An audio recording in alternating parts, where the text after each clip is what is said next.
too. Knows about the grind. Yeah, bubble grind. Now we have a guy that could probably get in there if you... It's game day. The Edmonton Oilers hit the road once again.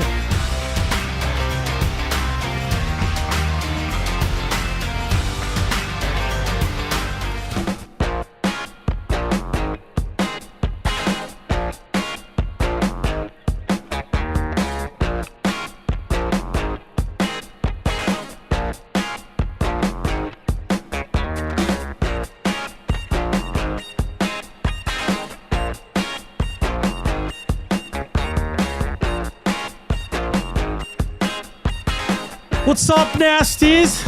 How we doing? Happy Friday. This damn wind needs to die down. Anyways, we got a fun show. It's loaded. Edmonton Oilers are rolling. It's over. Joaquin Gage, Hernan, Salas, Zachary Kubusch with you. Benny Blanco did the morning show, so he's not with us today. Yeah. And, welcome. This is EST Afternoons on Edmonton Sports Talk, of course, brought to you by Play Alberta. And hit up Play Alberta. Use the promo codes for May, 100 Casino, 100 Sports. All you have to do is deposit $20 or more for 100 free bet on sports or $100 casino bonus. You can also enter the code YEG50 to receive a $50 free bet when you make a $5 min deposit. Joaquin, yesterday... I was feeling a little bit lucky. I sprinkled $5 on the Jake Wallman goal. When Jake Wallman scored, I almost kissed Big Yuko. So I'm happy. Yeah. It was quite beautiful, and it was great. It was plus 1,600. That's amazing. How crazy is that? Yeah, you should have put way more on that. I should have put way more. Hey, hit us up on the nasty chat like you always do. Slam that thumbs up. Let's get to 150 on this wonderful Friday with the Oilers up 2-0 coming home. They're in great shape. We're going to break it all down, of course. Hit us up on the River Korean box, 780-218-9999. Today, Joaquin, going to look at some videos from the game. Zach to the future at 140. We're also going to give away 2 more hours at Gimme Virtual Golf. Whoa. Yeah. How about that? That's good. And at 220... Michael Traikos from the Hockey News will go around the NHL. We'll get a vibe check on the Maple Leafs, who are also up 2-0. A little bit different because they're going on the road now. The Oilers are coming home, but it's going to be a fun show. It's been good vibes here. A little bit of a scare with J Mill and an allergic reaction. Mm-hmm. People were scrambling. You know that scene in The Office when everybody's kind of like, "What do you do?" Yeah, like. Because you don't want too many cooks in the kitchen, right? Like, leave it to the experts. Maddie, and you don't want someone to die, too. No, but Maddie took over with Reed Wilkins. The Godfather helped out, too, so it was very nice. It was very good. So glad Jay's doing better. A little bit of a scare there. I thought I was going to die today. Okay, explain. Well, I have something to say about mall etiquette, okay? So... Obviously, with Mother's Day coming up, I had a little bit of free time before, and I went to the mall, Southgate Mall. Yeah, and so I'm coming in, and you would have thought it was the start of an F1 race, and I was on pole and getting to the first corner. This guy was like cutting me off, and I'm like, okay, you know what? I'm going to race my race. I'm thinking, like, what is this guy doing? Yeah. So I let him kind of go ahead of me a little bit. And then he kind of slows down. I'm like, what? And I'm looking to go past. And this guy drag bunts a fart all the way down. And I'm just like, I'm like Lewis Hamilton behind Leclerc on those laps. Yeah. I'm stuck in the dirty air and I can't get out of it. And I finally just had to stop.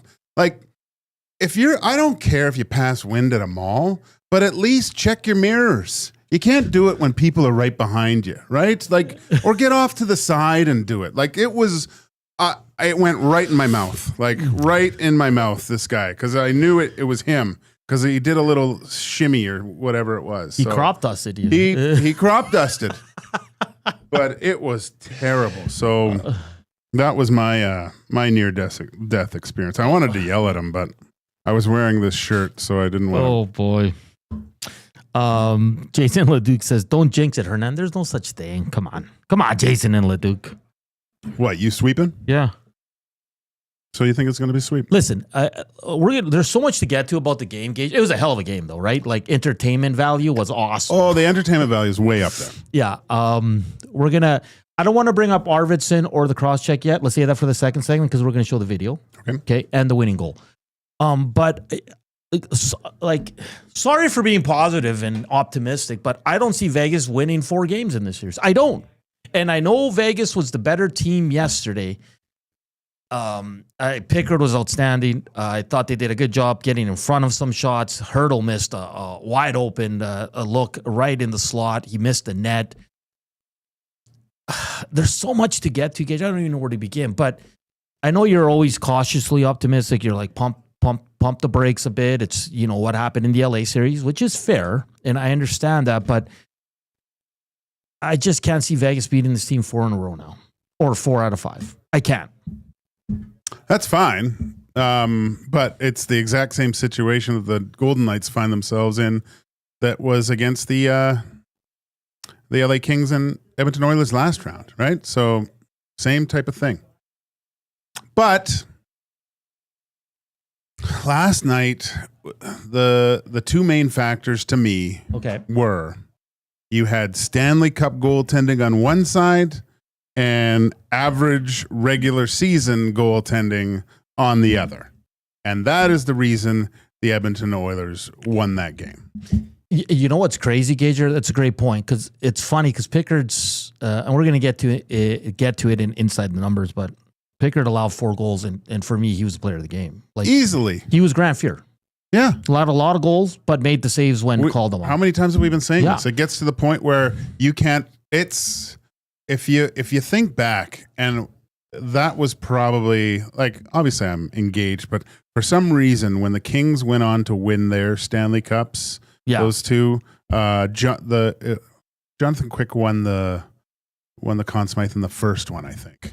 Anyways, he did that. Yeah. He got to a point, and the other team just was not scoring after that.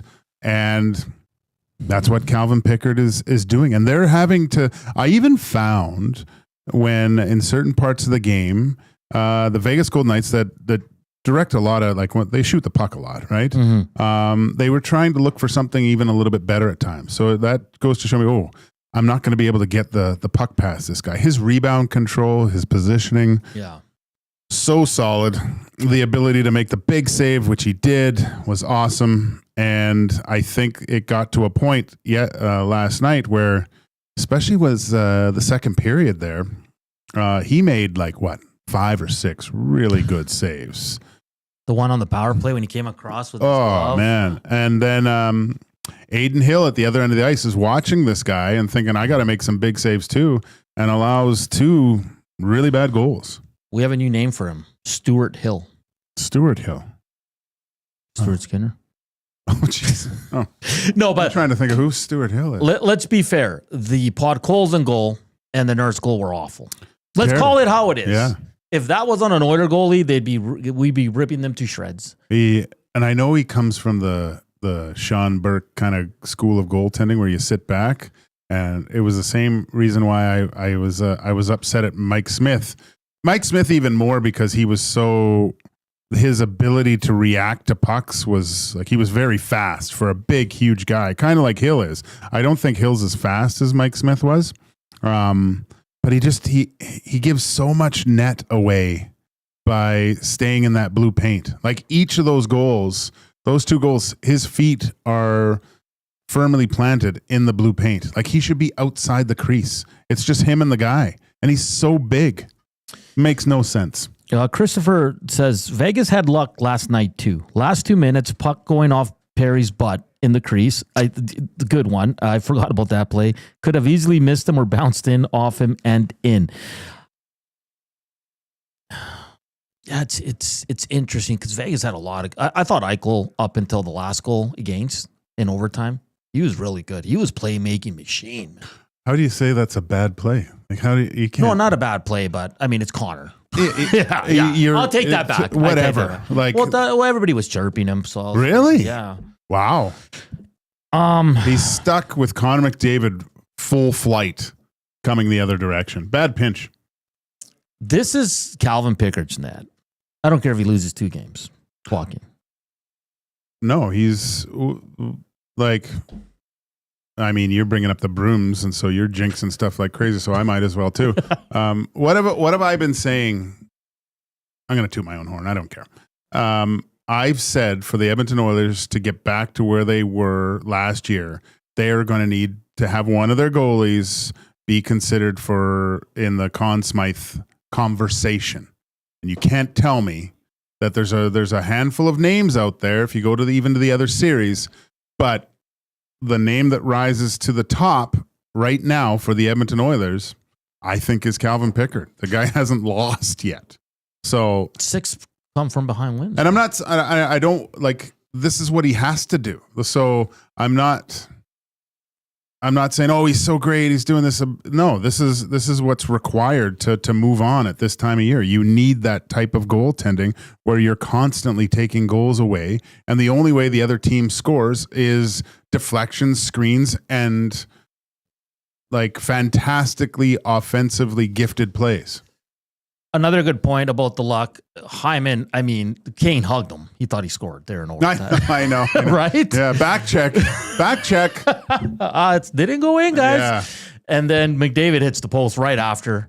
So, and the 5-minute power play, I didn't like it. The Oilers didn't do enough on that. It was terrible. It was terrible. And obviously, you're going to see the second unit for a bit there. They had better looks. Better look. Because they're simple, man. Well, they're just, I don't understand. Just get the puck up top, go to the net, get it through, and go from there. Like, quit with the circling around and stuff. It just makes no sense. The only battle the Vegas Golden Knights are winning right now is special teams. They were 2 for 4. The Oilers' PK is awful. Well, we call it how it is. Power play 0 for 3. They've played what? How many road games now? 5?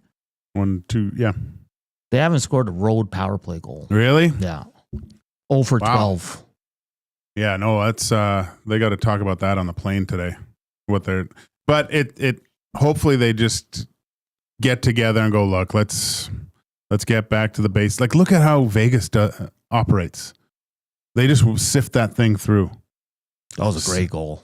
The first one from Olofsson. Yeah. Like, just the way they, like, in that sense, I give credit to the Vegas. Sometimes you have to give credit to the other team. They have an extra man. The Eichel one? The pass across? Oh, yeah. That was just beautiful. Yeah. Like, Oilers could have did everything right, but that's just, you're down a man. That's just what happens, right? Like, you're just, sometimes you got to give credit to the other team. But what a game. Exciting. I'm glad it ended in the first. I was getting worried about you there. Oh man, I was like, this is gonna go 3 overtimes, because I went to take the dog for a walk before overtime, and I came back and I thought that's probably over by the time I get home. I'll just rewatch, but it was still going. I'm like, oh no. Right. Before we get to break, Joaquin, a lot of people are asking this, not only on the post game show and on every show here, and I've seen a lot of next. Do you think Draisaitl's hurt? Well, that was someone mentioned that. Yeah, he doesn't look. Like, him and McDavid weren't good last night. Oh, they were terrible. Up until the goal. Yeah. And McDavid said it. He goes, that was awful. Yeah. No, it was. Yeah, they were both. Were they trying to do too much? Because we talk like the Kane line, the Janmark line, even Henrique, like they're playing such a simple brand of hockey. Yeah. And it's leading to success. Like, it's almost. Connor and Leon have to look at those other. Why are they being successful against the Vegas Golden Knights? Is because they're playing so simplified. Yeah. And if they, they're like, why is Vasily and Victor playing better than us? Great. Like, such a confidence boost, man. When you've got your fourth line out there in the last couple minutes of the game battling. They were so good. They were so good. That does wonders for your team.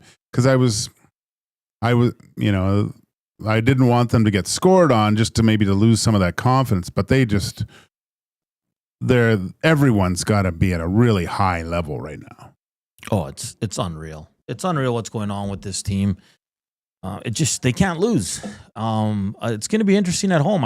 I'm very confident. I'm very confident with the Oilers at home. Rams fan says, Hernan, you damn well right to apologize for being positive and optimistic. You need to play your role as Spicy Hernan, just like Healy Wannick. Oh, boy. This one says, hey, boys, my confidence factor on the series is a 9 if Pickard is in net, but if he's injured from that bump in game 2, my confidence goes down to a 2. When did that bump happen? Was that in the third? Right before the tying goal, the 4th goal. Yeah, I was like, uh-oh. That's a good point. I didn't even remember that. Oh, I did. But he played overtime. I think that's a good sign. Yeah, no, he's fine. No. Hey, guys, who's your Oilers Conn Smythe candidate so far? It's a Bush? Come on. It's a no-brainer who it is. Colvin? Stop it. Connor Brown? He's up there. Dude. Pickard? Yes. Okay. He's been the best Oiler in the past 6 games. I wouldn't go that far, but he's been top 3. You just don't like goalies? No, I love goalies. You're my favorite goalie. No, he's look, man, look what he's doing. Yeah, and that's just what he needs to do. So, I mean, don't hold a parade for him yet. But you have to do that. That's your job. You don't win without that type of goaltending at this time of year.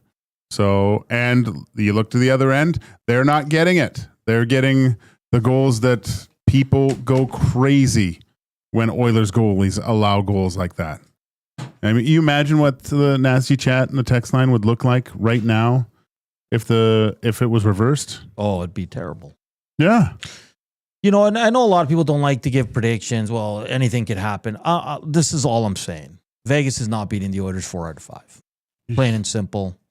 I don't know if it's going to be in 4 or in 5 or in 6, but the Oilers, I'm so confident they'll be moving into the 3rd round. So that's all I got to say. Hey, the afternoon inbox is presented by the River Cree Resort and Casino, home of Tap 25 Restaurant, where the entire menu is 50% off 7 days a week from 2 to 5 p.m. Hey, you took the flowers home? No, they're in my office. Oh, okay. I thought you took them home. No. They're beautiful flowers. Well, Jasmine said I was going to be giving them to my wife, so I didn't want to give her any extra ammunition to be mean to me. Did you put some fresh water? Not today yet. There was no food in there, though. Oh, really? Yeah. Well, Dusty bought them. He probably didn't even know they need that. He probably thought that was food. Hey, plant food. Oh, boy. All right. I just want to see how many thumbs up are we at, boys? 39. Dougie, wait. That's too low. We got to jack those numbers up. We got to jack those numbers up. On the other side of the break, we're going to look at some videos from the game. Are you guys excited? If you're listening on the audio, just jump on over quickly, hit the thumbs up, and watch the videos with us. If not, we'll try to break it down as best we can. And it's going to be fun. Coming up still, Zach to the Future. Michael Traikos from the Hockey News Inside the Numbers as at 3, Reed Wilkins, J Mill. We'll take over and take you home till 6. Reminder, tomorrow, 5:30. Is it 5:30 or 5? Because it's a weekend. Tomorrow's game? For pregame. Let me get back to you. You think I would know this, but let me get back to you on that. I was going to come in here, but my daughter's got like dance solos all evening. Oh, okay. Which part of the city? Expo Center. Oh, nice. Yeah. Well, that's not too bad. Yeah, close to Trev, but every time I invite him to, it'd be kind of weird him showing up to that too. Yeah, I would. We're back after the break here on Edmonton Sports Talk. This is EST Afternoons. Hit up the nasty chat, the thumbs up, and the River Cree inbox, 780-218-9999. Here's Koob, Sports Update.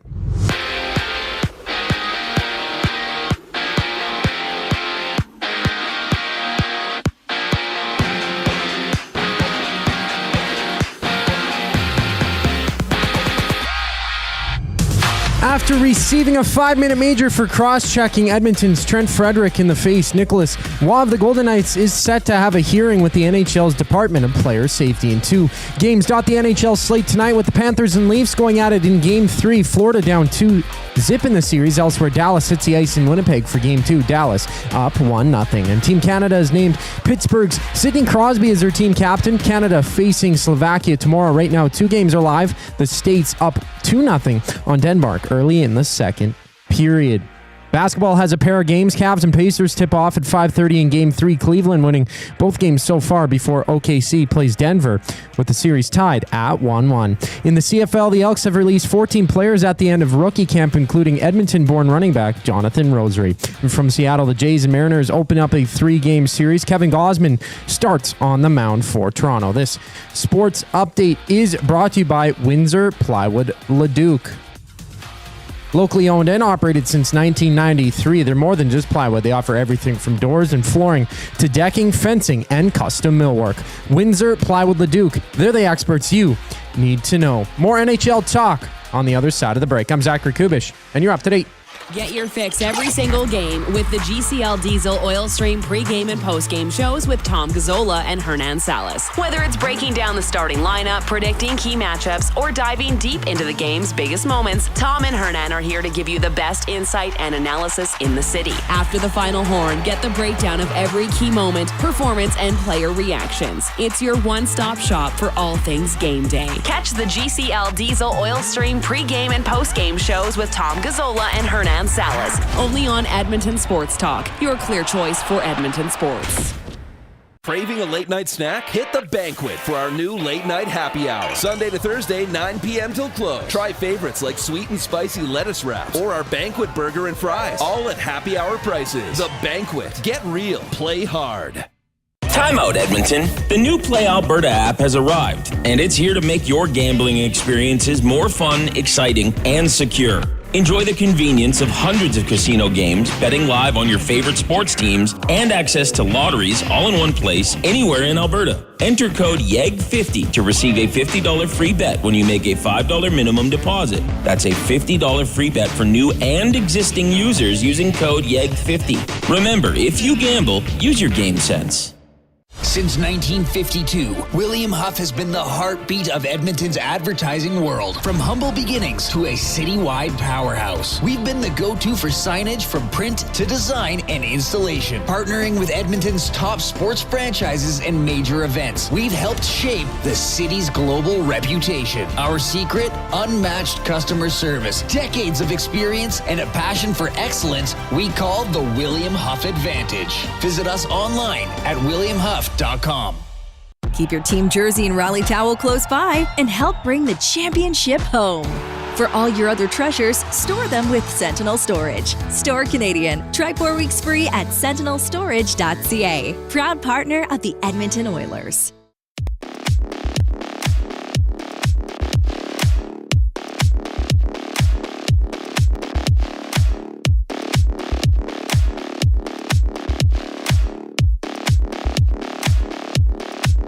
$125. Welcome back to EST Afternoons here on Edmonton Sports Talk. Good start to the show.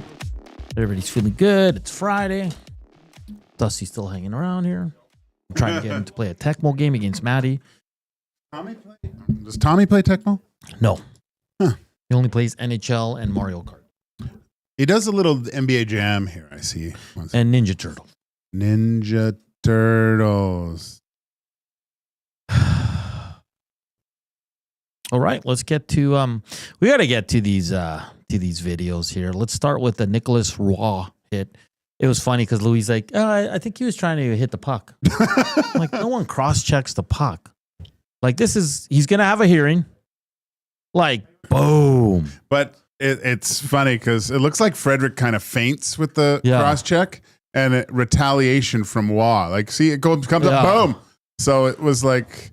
And I'm sure that's what he'll say. Well, it looked like he was going to hit me in the face. So. Right there. But I think Frederick just realized that I was just going to push him. But then, oh my God, I'm going to hit him in the face. So he stops it. And Waugh just says, nope. Like that's vicious. That's a game. That's one game. Yeah. In the regular season, it's probably 2 or 3. Right? You can't cross-check a guy in the head.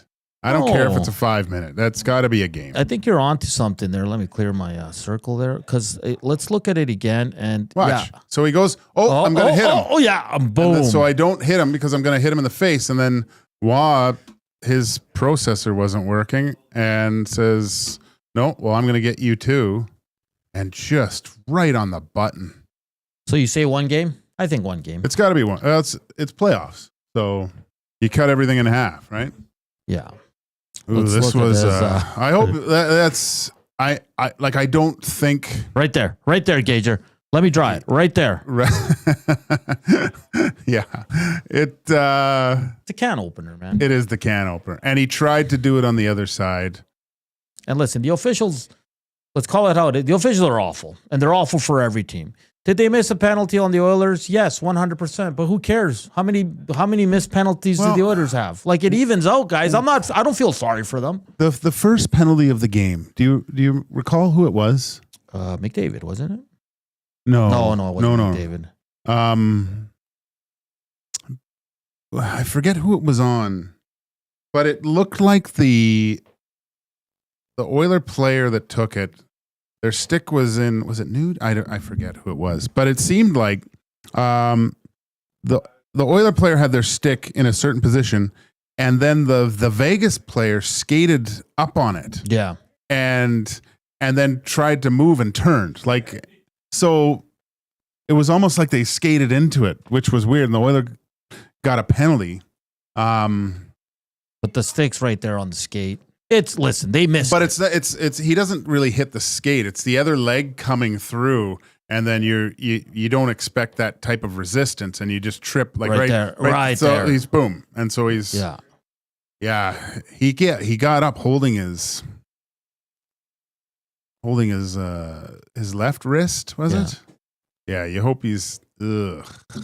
Like, let's be honest here. They missed it. The Oilers get a break, sure. But like I said, no one's going to feel sorry for anyone in these playoffs because those calls are missed for every team. Yeah. And it didn't cost them. No. Sorry, it didn't cost them. No. I mean, the Oilers hit 2 posts right before this, right? Yeah. So. Exactly. And here's the OT winner, Gager. Let's just take a look because it's a thing of beauty here. Eichel. Bloop. Oh, gosh. Jeez. And then as soon as he got by Eichel, like right here, you knew it was over.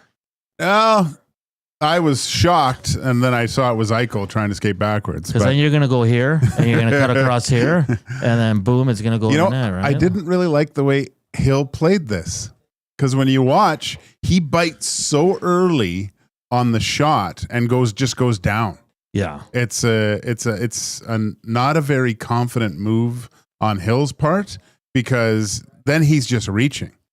I mean, geez, if Connor McDavid's coming down on a 2-on-1 on his offside with me, I'm basically going and I'm going to go set up on Leon, because that's probably where the puck's going to go.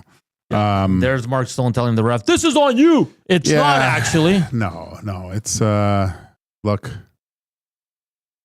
Mark Stone, it's not That's on. Good, Koob. It's not on the ref. It's on you getting out-muscled for the puck by Bouchard. I mean, Bouchard makes a great play. How great was that? His battle level effort, getting back and getting in front of Stone.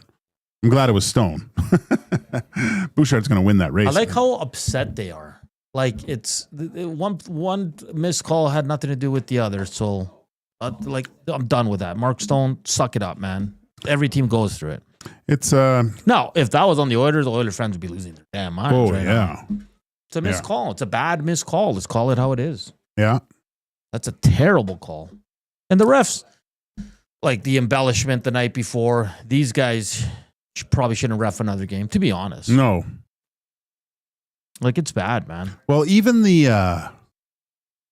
was it, forgetting which other call there was, it just, the refs don't seem to be in a good enough position to make the calls that they're making.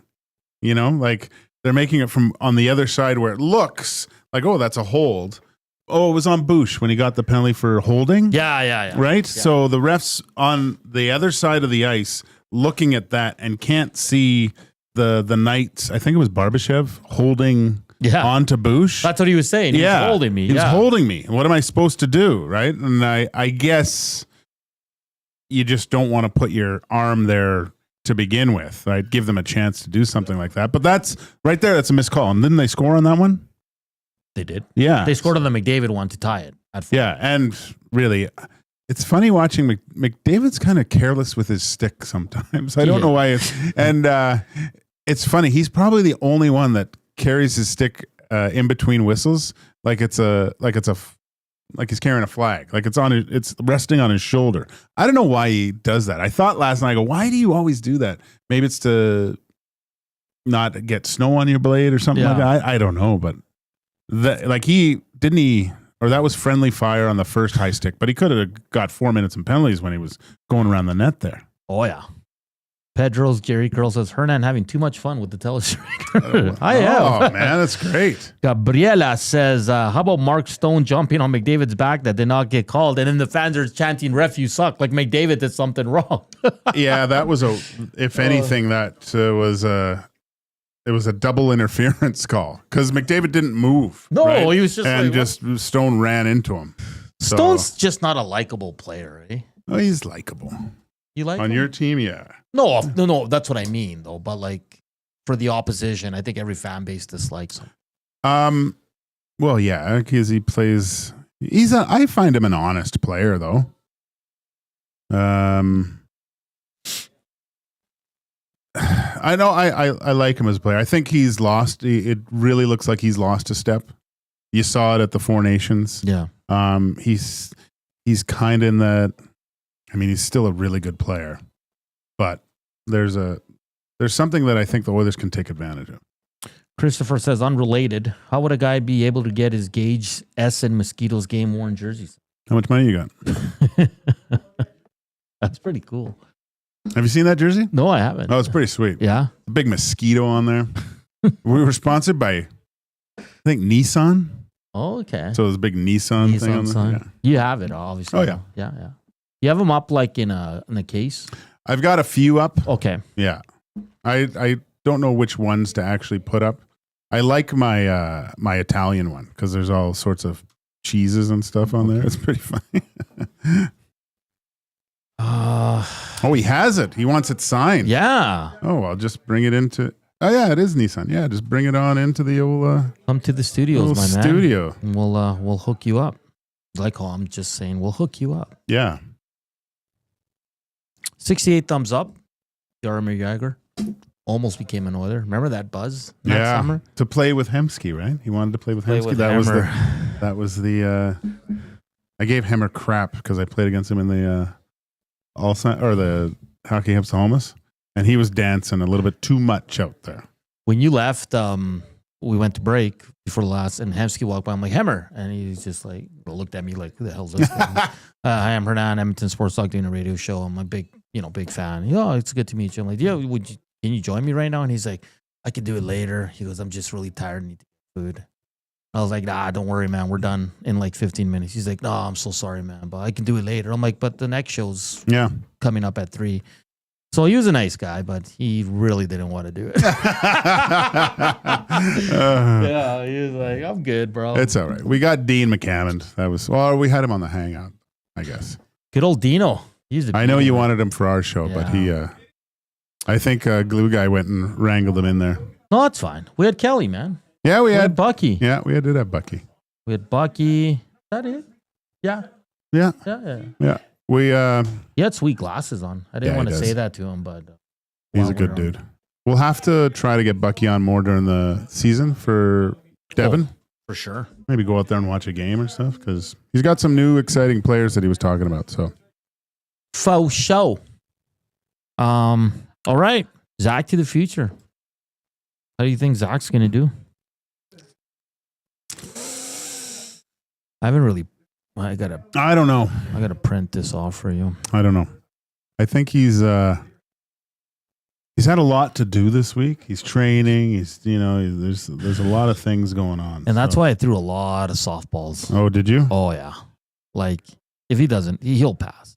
Okay. Now, what's interesting is the movies, the music. He can only use one lifeline.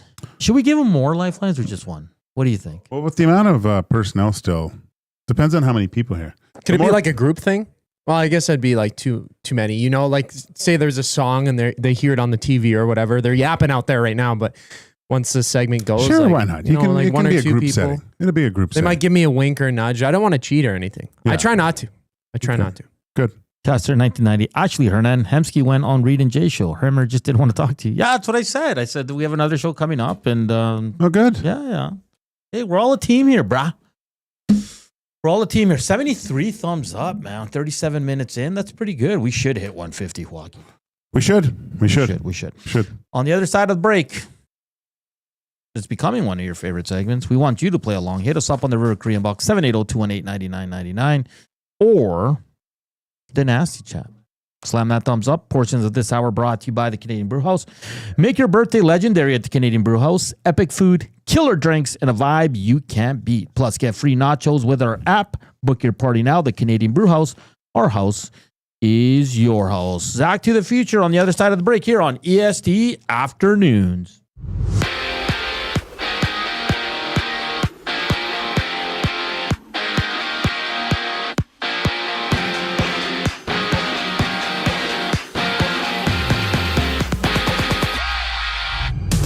Vegas's Nicholas Waugh has a hearing with the NHL's Department of Player Safety today after he took a 5-minute major last night for cross-checking Edmonton's Trent Frederick in the mouth. Elsewhere, round 2 action continues in the NHL as the Jets battle the Stars for Game 2. Dallas taking Game 1 with the Maple Leafs, and Panthers opening up the night at 5 o'clock for Game 3. Toronto up 2-0 in the series. And Sidney Crosby has been named as Captain Canada. Slovakia challenging Canada tomorrow. Right now, Matty Beniers of the Kraken has the United States up 3-0 over Denmark midway through the second period. And for the Elks, they've released 14 players at the end of rookie camp, including Edmonton-born running back Jonathan Rosary. While on the court, the Thunder meet the Nuggets in Game 3 with the series tied 1-1. Meanwhile, Cleveland throws down against Indiana, having the Cavs trail 2-0 in the series. And Kevin Gausman takes them out for Toronto as they open up a 3-game series with the Mariners. Seattle leading the American League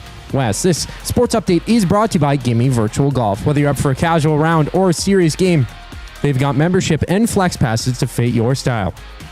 Visit Gimme Virtual Golf today and discover just how fun indoor golf can be. And don't forget, we're giving away 2 free hours of golf in the second hour of the show. On the other side of the break, it's Zach to the future. I'm Zachary Kubusch, and you're up to date. The EST Hangout. Yeah, who would have guessed at the start of this year that Calvin Pickard would be the guy that we're looking at 6 straight wins in the playoffs? Like, honestly, even this, Connor and Leon really haven't had great overall outstanding plays that we've seen other past, because it has been just relying on everyone else. The amount of goals, if you go down the list and see how many goals outside of Connor and Leon other guys have, it's ridiculous in a good way. The EST Hangout, presented by Sentinel Storage. Weekday mornings 9 to 11, only on Edmonton Sports Talk. Your clear choice for Edmonton sports. Your home for great performances is the River Cree Resort and Casino. My mother used to let us not lock the doors. She's like, if you're locking the doors inside of the house, it means you're doing something you shouldn't be doing. Yeah, that's why we lock the doors. Host of the Bad Friends and Whiskey Ginger podcast, don't miss Andrew Santino, Freeze Peach, live at the River Cree May 22nd. Michael, what are you doing? We have locks on the outside of the house to keep criminals from coming inside. There's no criminals inside of this house. Yes, there are, Karen. Get your tickets at rivercreeresort.com. Excitement, bet on it.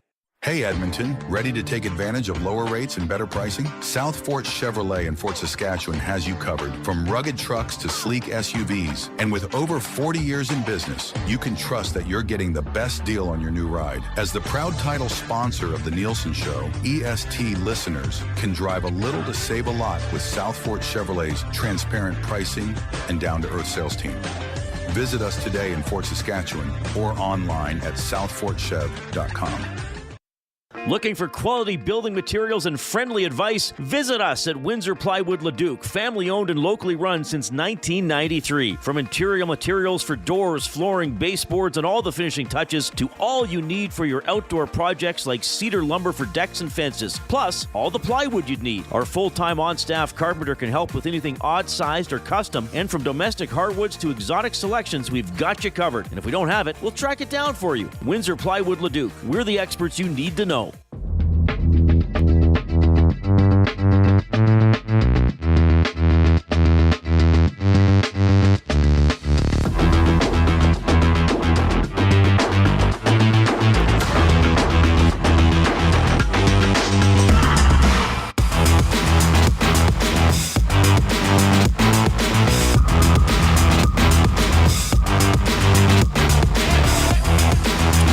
141. Welcome back to EST Afternoons here on Edmonton Sports Talk. Of course, brought to you by Play Alberta. Hernan hit on a Jake Wallman goal. How cool is that?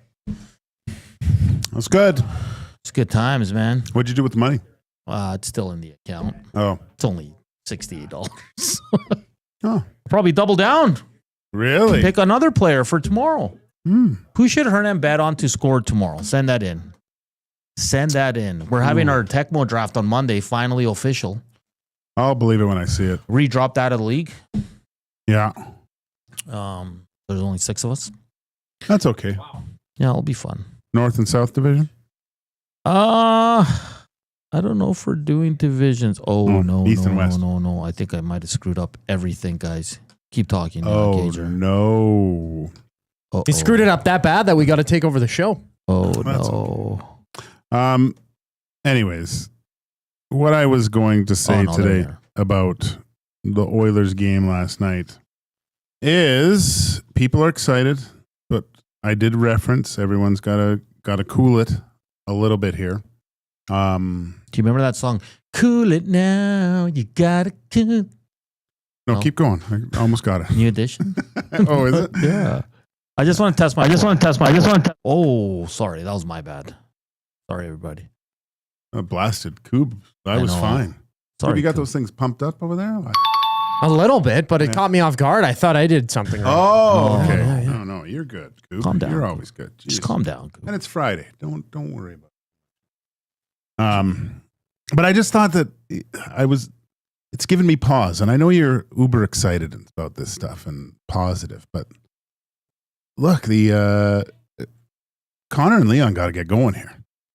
You know, when it's weird to say it, and I know it happens at some point in the series, but I think they've got their foot on the head of the snake right now. Yeah.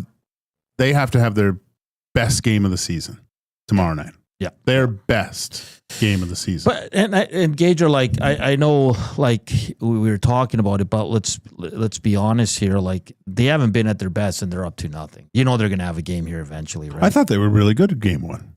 Yeah, no, for sure. But I mean, like in terms of like producing a lot of goals, and I mean, Draisaitl scored the OT winner, obviously, but you know what I mean. All right, let's get going. It's time for Zach to the future. Zach, roll the intro. Just as I predicted, time traveling is just too dangerous. 1.21 gigawatts. Great Scott. All right, let's get to it. 8 questions. Are we giving him 2 lifelines? Sure, why not? Okay, 2 lifelines because we're feeling generous. Is that cool with you, Koob, or do you just want to go with 1? Well, if you think they're that hard to deserve to, maybe, but you said that you got some softballs, so okay. I don't know. It's up to you guys. You guys make the rules, right? How about this? Okay. He gets 2. Okay. Okay. That's the max. Okay. But if he doesn't if he uses one week, he gets it carried over to the next week. But if he uses it, it doesn't carry over. Okay. So if he only uses 1, he'll get 2 next. Yeah. Okay. You want to start us off, young man? Sure. Let's go. All right, Zach. What was the most popular video game in the 1980s? In the because I'm trying to think when Pac-Man came out, that was a huge game, but then Mario also came out. I'm going to go, do I need the specific title of the game as if it's Super Mario's Bros 3 or whatever? Okay. No. It was Mario. It's got to be Mario. Final answer. That one was done. That one was a soft. All right. Let's see if you know this one, young Koob. Which parody musician got his start making versions of hit songs in the early 1980s? Like mocking them. Satirical. Satirical? Is this guy a known comedy person? No, he doesn't do like stand-up or anything like that. I don't think he does. No. Are his parodies widely known? I'll give you yeah. Yeah, oh yeah. He's got puffy hair, like really Oh curly. my gosh, that gives it away. He doesn't. He's still looking at me. What? I have no clue. Yeah. I might have to use a lifeline on this one, boys. Oh, yeah. I think I might. Really? Yeah. Yeah. I'm going to go ask our curly-headed leader if he's still around. Okay. What was the question?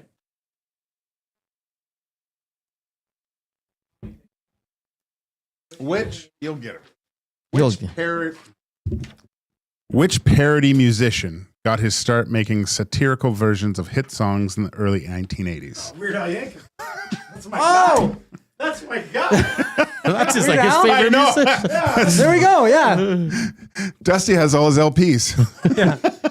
What's the answer? One curly-headed man to another. Weird Al Yankovic? Yankovic. Weird Al. Nicely done. Okay, I've Nicely heard done. of Weird Al. Yeah. I think Dusty was happier than you were. He's like, he told me, he's like, I don't know anything about music. I'm like, well, come on, you got to know this. I'm glad he did. Gager. Thank you, Dusty. Okay. Koob, if you don't get this, well, name 2 goalies that played for the Oilers in the 90s. In the 90s, Ranford and see, I don't want to go. No, okay, I'm trying to think here. This is crazy. Yeah. You're No, fired if you don't get this. It's got to be because that might be early 2000s. I'm not saying this is a final answer. I'm thinking Cujo, but I don't know if that's. And then I'm trying to think when Gager started his career. I'm serious. I don't know why I'm blanking on this. I don't know goalies, man. Jeez. And then I always hear about the early 2000s goalies and stuff. It's easy to say Ranford. Oh boy. Okay, 10 seconds. Oh no. This is embarrassing. Wow, under pressure, folding completely. Andy Moog and Bill Ranford. Final answer. Dusty, I quit. way. What? I quit. No. Gager! I thought his Didn't first say me. season. Didn't say me. He said Moog. You work with the guy. Oh my Yeah, God. let me see his Look, hockey look, DB right now. Let me My see. hockey card's out there for crying out loud. I don't look at your hockey card every day, Gager. Oh, 92. Oh, 94. Oh. I knew you played in 2001. Thing of the year. Wow. Oh, that's tough. Oh. Work with him. That's rough. Yeah, I never get the Gager questions right. Caster says, why does Zach hate Gage? I don't.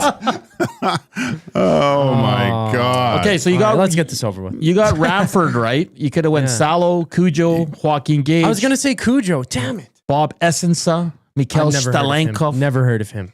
I don't think Moog played in. No. No, he was traded. He's traded before then. Yeah. Was he? Yeah.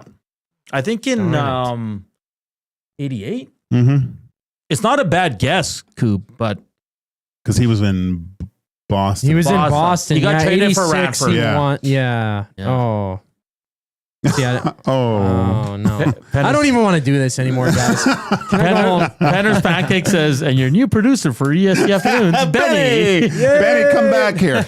No, but honestly, Benny, come back. honestly, Zach, when you're under pressure and and it's almost like the obvious answer is right in front of you, like you almost don't want to go there because you're like, okay, that's too obvious. Do you know what I mean? Yeah. That's why I put it because Gage is part of the show, right? So I kind of get what you were going. Like I through was there.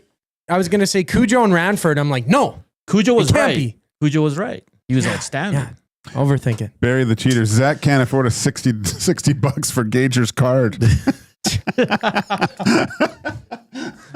No, I always know. I know you played in the 2000 and 2001 season, but I wasn't sure. I was like, I should have put two and two together. No, and that's true too because you came back in the early 2000s, right, Joaquin? He did. Okay, Yeah, you're yeah. 2 for 3, so you're still ahead here, Koob. Don't get rattled. That's a question I gotta have, boys. Here's your movie clip. I said it before and I'll say it again. Life moves pretty fast. You don't stop and look around once in a while, you could miss it. Ferris Bueller's Day Off. I got Let's go. That you totally redeemed yourself. How did you know that? I don't know. I went into a rabbit hole of watching a video on Ferris Bueller's Day Off. They actually recorded it in different sequences. So the way that the movie actually came out and is popular nowadays isn't how the movie was filmed and scripted. Oh, really? So they completely rearranged the way that the movie was laid out, but they all wore the same outfits, so it actually worked. So, and it was more popular, of course, the second time around, I guess. Good job. I didn't think you'd get that. No, me neither. Yeah, that was really good. C-Run says, wasn't Moog 89 90s? Yeah, but that counts as the 89 season. Yeah. Doesn't count as the 90. Asking Sailor says, and he totally redeems himself. Do I though? All right. This is why I never miss Zach to the future. It wins my love from Shania T. Okay, here is your. This is a toss up, buddy. You're a video game guy. Here's your video game clip.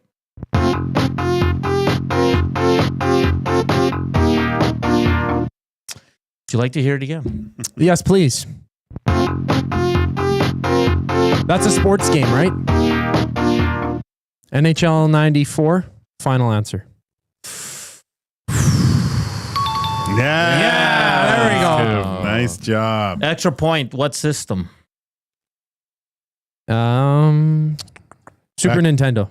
No, back then they Sega. used to yell it too on the Sega. Remember? Sega. Yeah, that's probably the greatest hockey game ever made. Ever. Those 2K made. games in the early 2000s were pretty good. Kid, your tee up the next one. Okay, this is a song that I used to listen to when girls used to break up with me in grade 7. Okay, Koob. Okay. What is the name of this song? Got no rhythm. Would you like to hear it again? I want to hear it again, so I'm going to play Yeah, it. that's a wonderful song. Guilty feet have got no rhythm. You got an extra. So this is the deal. You can use another wild card, but next week you'll have 0. Yeah. Okay. Sometimes when you clip these, the title of the song is within the actual lyrics itself. And that's the chorus of the song, of course. I don't want to say it's Guilty Feet. Got no rhythm. Never want to dance. I'm gonna go say Dance Alone. Okay. Final answer? No. I said no, but okay. Yeah. Okay, what about the band? Can you name the band? Ooh. We'll give it to you if you get the band. Or who sings the song? I don't got that. I don't have that. No. That is Careless Whisper. Wham. Wham. George Never Michael. heard of Wham. George Deadpool? Michael. Okay. Wham. Wham. Wham. Wham. Now I know. Interesting. Now I know. Good. Wait. Okay, so that one's wrong. I got a tee up sports moment. Do you want to get to the name pronunciation? So there's 3 separate names within this one name. It's all one name, buddy. But is that a middle name? Yes. Why are we doing middle names now? Well, who says their middle name? Because that's what he goes with for his professional name. Wow. Okay, well, we don't say Zachary Martin Hyman. No, Yeah. but okay, so he's a tennis player, so he uses all 3 names. So what country of origin is he from? Spain. Okay. Oh, wow. Yeah, okay. BZM. Okay. Bernabe Zapata Mirales? Is that your final answer? Bernabe Zapata Mirales. Final answer. This is how you say it. Bernabé Zapata Miralles. Bernabé Zapata Miralles. Bernabé Zapata Miralles. Miralles. How would it be anglicized, though? That's the real question. Because I don't speak Spanish. But I would have gave you Mirales because you don't say the double L, which sounds like a Y, right? Yeah, I said Miralles, or well, I don't even know what I said. But that's tough. You got all 3 names incorrect, but a good, because you said Bernabe, but it's, what did he say again? I can't even remember. Bernabé Zapata Miralles. Bernabé. Miralles. I said Bernabe Zapata Miralles. You don't pronounce the L? Miralles. Isn't that the way, like... So the 2 L's is like a Y. Miralles. Miralles. Oh, 2 L's. Tank V is saying Deadpool. Doesn't you've seen Deadpool, right? I'm just going back to the Wham question. Doesn't he say to his girlfriend, wham, or whatever. I think so. Something like that. He talks careless whisper in Deadpool. Come on, people. Oh, I haven't watched that movie in a while. The Deadpool versus Wolverine one was good though. I don't remember. I'm just loading the videos here, boys. So just give me 2 shakes of a lamb's tail. You're doing good. Well, Gadron, I want to publicly apologize. You know what, Koob? Don't worry about it. For always getting your questions wrong. No, I don't know how I'll get through the weekend, but whatever. Hey, at least if you texted me to meet up, I would answer your text. I know you would. But I know you'd never text me. I would. What are you talking about? Jesus. Koob, we love you, man. You are the best. I'm just joshing, boys. You're just the best, man. You're now the I'm going to best. go study old Joaquin Gage highlights. There's not that Well, many. because Koob, you know why I always say like all the questions, like we've either talked about it or someone here at EST's brought it up on their show, like, and that's why I thought you would get it because it was Joaquin, right? I know, but I was like, that's too good to be true. That's too easy. He's right here in front of me. Right here. No, that's what I mean. Like that's why you're a little thrown off. You're like, Hernan's not that. Well, I see the lazy. clip. I see the clip. I see you loading it up. All But right. This is not from the 90s. Oh, good call. This is from Yeah, early right. 2010s. Yeah, because I'm running out of sports clips. So can we make a what's it called? A call that sports clips can be from any time? Because this is still. I agree. Yeah. Okay. Yeah. Okay. Because there's certain clips where everybody has seen it, like it's like the Mike Tyson thing. Yeah. Like there's Good a few call. big clips, but yeah, go with any era for the sports clip because it adds that fun element to it. I want to see you draw circles though. And what was I gonna say? An 80s video is really hard. Yeah, I'm like I can't even see it. That's like 220p. Like 240p, guys. 1080. Come on, guys, let's get that. Yeah. Okay, before I run the clip, so this is Seahawks Patriots, February 1st, 2015, Super Bowl. I'm going to roll the first clip, and then once it pauses, you're going to have to let us know what happens. You can see the score, you can see the time on the clock. Don't Google anything. Here it is. Oh, sorry. Okay, so wait. I need to read. So there's 25 seconds left in the game. It's the fourth quarter. Yep. The Seattle Seahawks are down by 4 points in the Super Bowl. Okay. Mm-hmm. Russell And Wilson drops back. Russell Wilson drops back. If you look, this guy's wide open right here. Number 83. Is He's he gonna wide run open on the here? right side. He's going to run and cut into the middle. Why don't you look up to the top and towards the end zone? Right away. And Mr. Or this guy Marshawn Lynch can come here this way. is going running wide. out. And he's running the out. And they should have ran it. Should have ran the ball. But they didn't. And they drop it on the 1 yard line. It gets picked up by the Patriots. They run it back the other way. And the Seattle Seahawks lose in the Super Bowl. Okay, so you're saying it's a completed pass. No. What are you saying then? Well, no, sorry. It is a fumble. It's fumble 1 yard line. They pick it up and take it back So the it's other a way. pass to the receiver. He fumbles it before he breaks the end zone, and it's How picked up. specific do I got to be here? Well, Okay, it's pretty specific. Well, I guess it is. Yeah. They hit a bird. Fumble at the 1 yard line, and then Patriots pick it up, and yeah. Here we go. Oh, it's to the wrong guy though. Watch again, Koob. Oof. It is intercepted. Oh, it's intercepted by Malcolm Butler. Well, they did a whole documentary. Yeah, on this play. They should have ran it, man. Should have ran the ball. And then you don't have.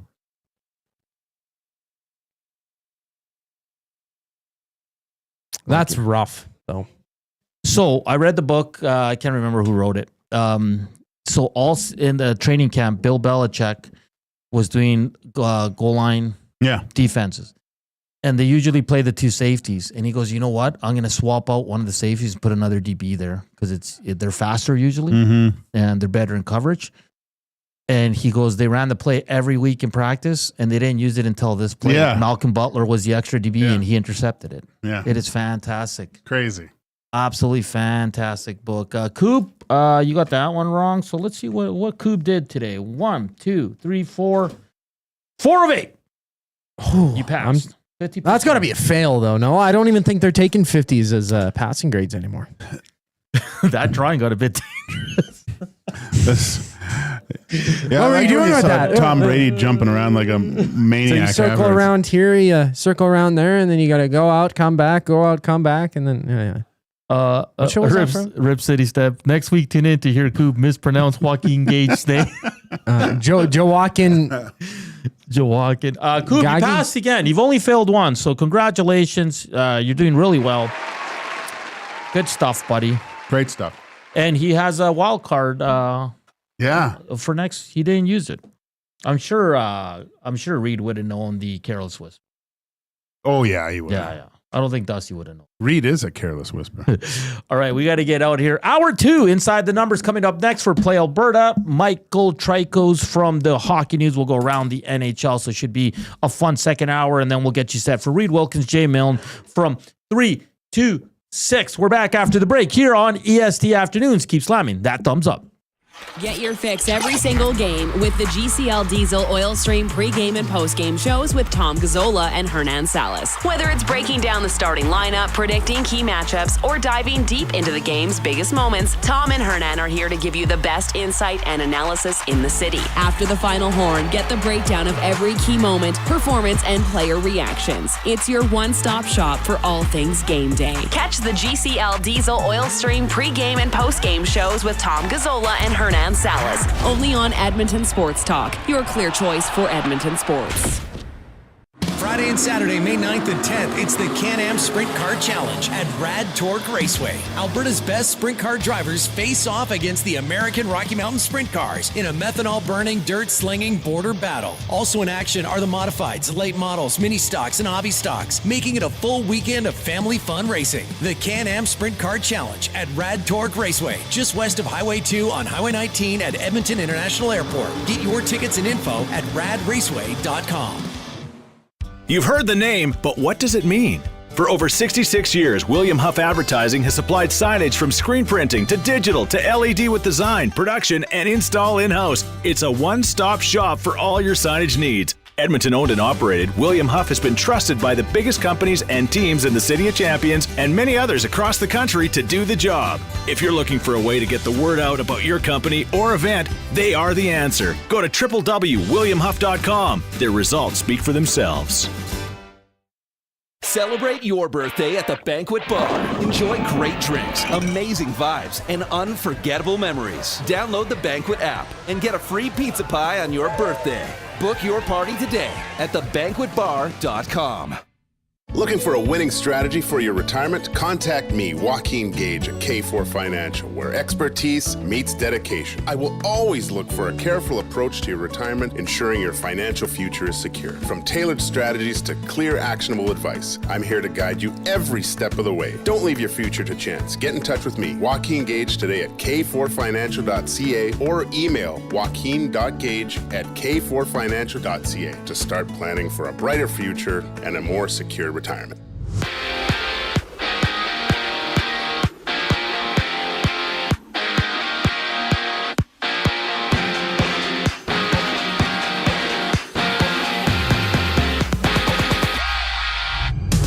After receiving a 5-minute major for cross-checking Edmonton's Trent Frederick in the face last night, Nicholas Watt has a hearing with the NHL's Department of Player Safety. In 2 games dot the NHL slate today, Panthers and Leafs go at it for Game 3. Florida down 2-0 in the series. Elsewhere, Dallas hits the ice in Winnipeg for Game 2. Dallas up 1-0. And Team Canada has named Pittsburgh's Sidney Crosby as their next team captain, with Canada facing Slovakia tomorrow. Right now, the States are up 3-0 entering the second period against Denmark. And basketball has a pair of games. Cavs and Pacers tip off at 5:30 for Game 3. Indiana winning both games so far before OKC plays Denver, with the series tied 1-1. In the CFL, the Elks have released 14 players at the end of rookie camp, including Edmonton-born running back Jonathan Rosary.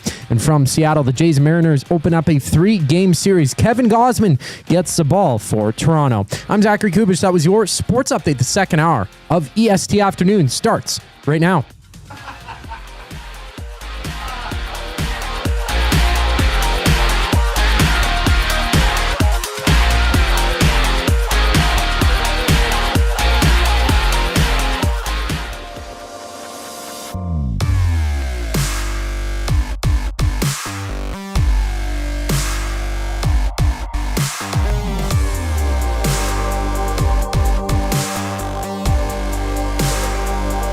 2:06. Welcome back to Hour 2 here on EST Afternoons, live from the William Huff Studios.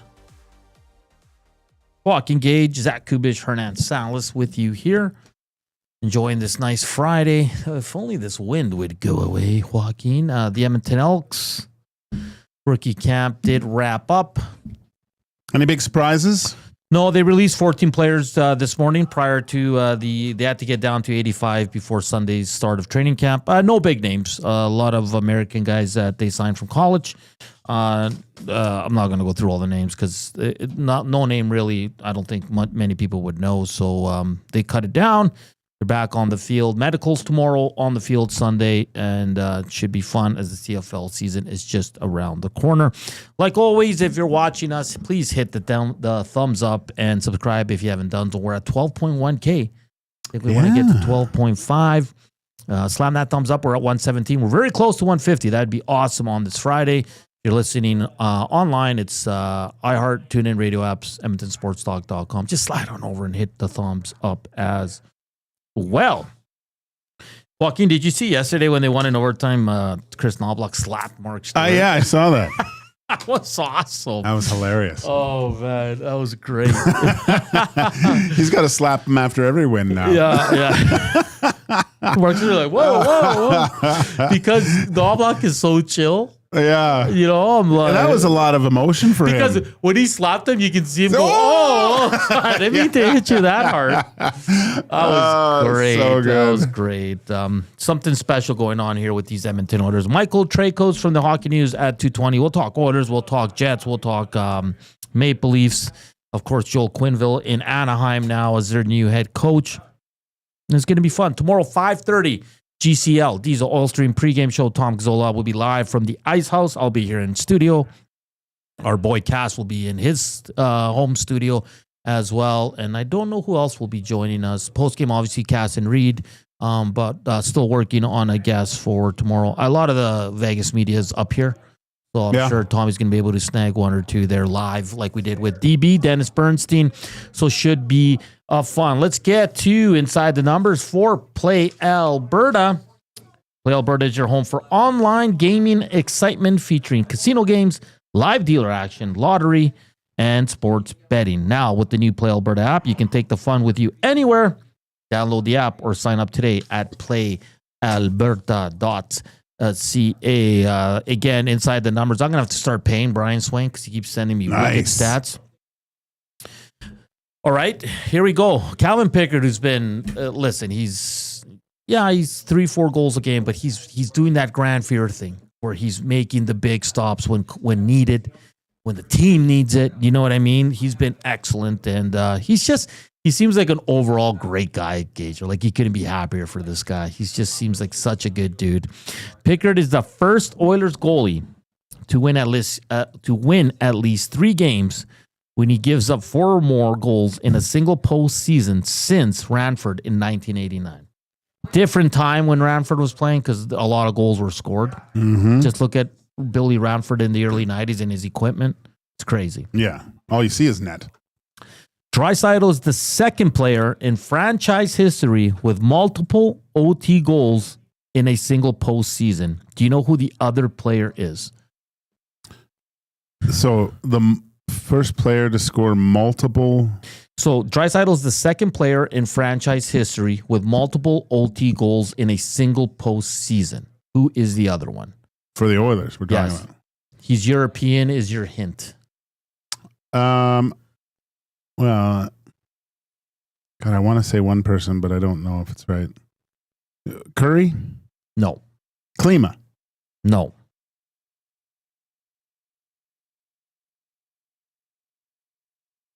I don't know.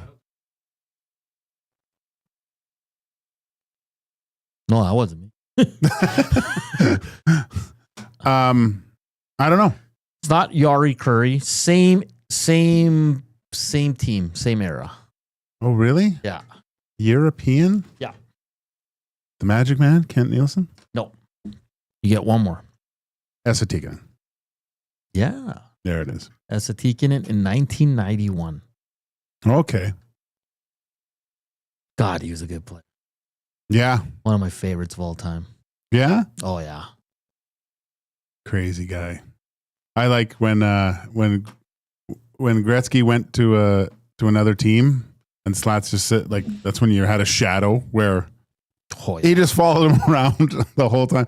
And Gretz went to the bench one time and then faked and went back on the ice and then turned around again and put Tikkanen in like a corkscrew. He almost fell down. It was pretty funny, but Tikkanen was the best, man. When he had the shadow, like you're alluding to. All right, Calvin Pickard 6-0, Joaquin. 284 save percentage, 888 save percentage, 284 goals against. But outside of the stats, like let's put the save percentage aside. He's just been so clutch. 6 wins in a row, which is unreal in the playoffs, Gager. You don't see that often. No, it's you mentioned a lot of the other numbers in there. And if you were to just look at those numbers without the W's and the L's, you would probably say that he didn't win that many.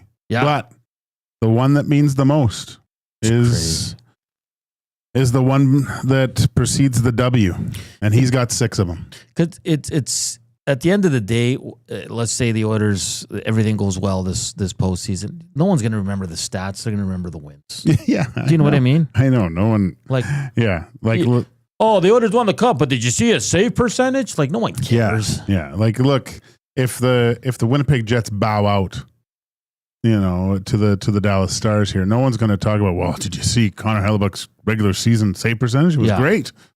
No one cares about that. No, he's just been I'll be honest. I know Ace is a guy that's on the post game. He's been wanting Pickard since day one. And again, he gives you the save. And that's all we've been asking for in this city. Just give the Oilers the next save, right? That's all you want. Exactly. Now, if you steal a game, no one's going to be upset about it. But the Oilers, like Kevin Pickard hasn't stolen a game. Well, maybe yesterday, kind of. Third and overtime, he was brilliant. Like he's just steady Eddie. He's got more wins than any other goalie in the playoffs. With an 888 save percentage. Then you look at the next 3. Yeah, they're all like Ottinger 914, Thompson 931, Freddie Anderson 930. Then it drops off again. But again, it's the number that means the most is the wins. He's outplayed Darcy Kemper, who's a Vezina finalist. Yep. He's outplaying Aiden Hill, who was on Team Canada, the number 2 on Team Canada. Yeah. This Aiden Hill, 4 wins, 4 losses, goals against of 316 now, with a 874 save percentage. So he's winning that battle too, right? Yeah, and when the Oilers go to the next round, it's going to be Hellebuyck or Ottinger. Can Pickard outduel one of them? I mean, at this point, why doubt him? No, yeah. There's no reason. Look, it's. I know everyone. Oh, you need that stud goalie. Every goalie at the NHL level is so good. They are so good. Like their technique and everything. You can find little bits of brilliance with every single player. But they're all capable of just going nuts for a certain amount of time. It happens through the regular season. They'll play 10 games and they're just out of sight. That's all you need. I mean, you'd rather have 16 really good games from them because that usually means wins. But yeah, and you just start. I've gone through certain playoff runs when I've played where I've been lights out, and some that I haven't been. But it's just you get into the pocket and everything. You're playing every second night, and there's almost not even enough time to think, and you're so in it, right? I remember, Tim Thomas when he won a Stanley Cup in Vancouver.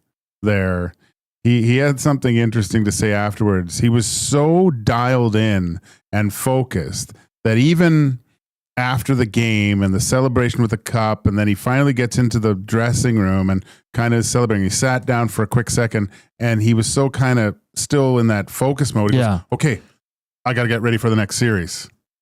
That's how focused that's you how quick it is. Yeah, but that's how dialed in these guys are. So good for Calvin. That's There's still it's a lot of work. Still a lot of work to do. And the quicker they can finish this off, the more rest they'll get, because I still think Dallas Winnipeg is going to be a battle. So it's going to be great to see. I do. I mean, well, yeah, I do. I mean, Winnipeg's a hell of a team, man. They didn't. Did you find that they played that well in game one? It was a boring game. Yeah, I think both teams were just kind of coming off game sevens. Yeah. So and both came back in the third. Yeah, a lot of energy. Yeah. So tonight it'll be. You're gonna. I mean, you were gonna get a bit of a downer after the elation both clubs went through. I think so, right? So we'll see tonight. It's gonna be a fun game to watch. I can't wait, with a nice glass of vino, some good food. It's 2:17 in the City of Champions. We had Zach to the Future, broke down some of the dirty hits yesterday, talked about the game. Up next, we'll go around the NHL playoffs with Michael Traikos from the Hockey News here on EST Afternoons. 122, we're really close to 150. Let's get there. Please slam that thumbs up. And like always, the afternoon inbox is presented by the River Cree Resort and Casino. You want to see La Bamba live from Los Lobos, May 15th. Make sure to check them out. And the next day, it's Bump and Grind with Drew Hill and Genuine. For tickets, hit up rivercreeresort.com or go to the River Cree box office. We're back with Michael Traikos after the break here on EST Afternoons. Here's our guy Koob with your sports update.